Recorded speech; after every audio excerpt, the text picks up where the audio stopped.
2025-26 ఆర్థిక ఏడాదికి సంబంధించి కేంద్ర మంత్రి నిర్మలా సీతారామన్ 50,65,345 కోట్ల బడ్జెట్ ని ప్రవేశపెట్టారు. మొత్తం రెవెన్యూ వసూళ్లను 34,20,409 కోట్లుగా అంచనా వేశారు.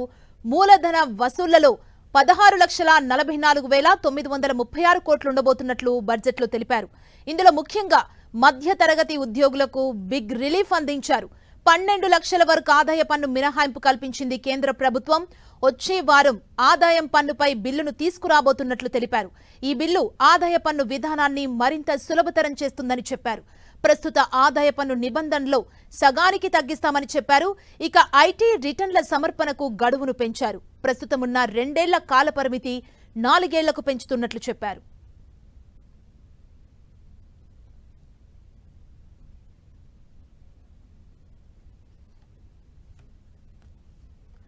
అలాగే సీనియర్ సిటిజన్స్ కు వచ్చే ఆదాయంపై టీడీఎస్ పరిమితిని 50,000 నుంచి 1,00,000కు పెంచారు. ఇక అద్దెలపై వచ్చే ఆదాయాన్ని 2,40,000 నుంచి 6 లక్షలకు పెంచారు. అలాగే అప్డేటెడ్ ఇన్కమ్ ట్యాక్స్ నమోదుకు సమయం 4 ఏళ్లకు పొడిగించారు. వీటితో పాటు పలు అంశాలను ప్రకటించారు. TDS and TCS rationalization for easing difficulties. I propose to rationalize tax deduction at source TDS by reducing the number of rates and thresholds above which TDS is deducted.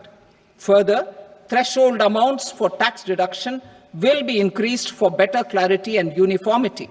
The limit for tax deduction on interest for senior citizens is being doubled from the present 50,000 rupees to 1 lakh rupees.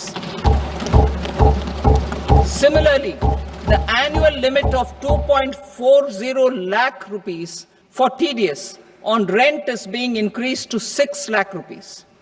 This will reduce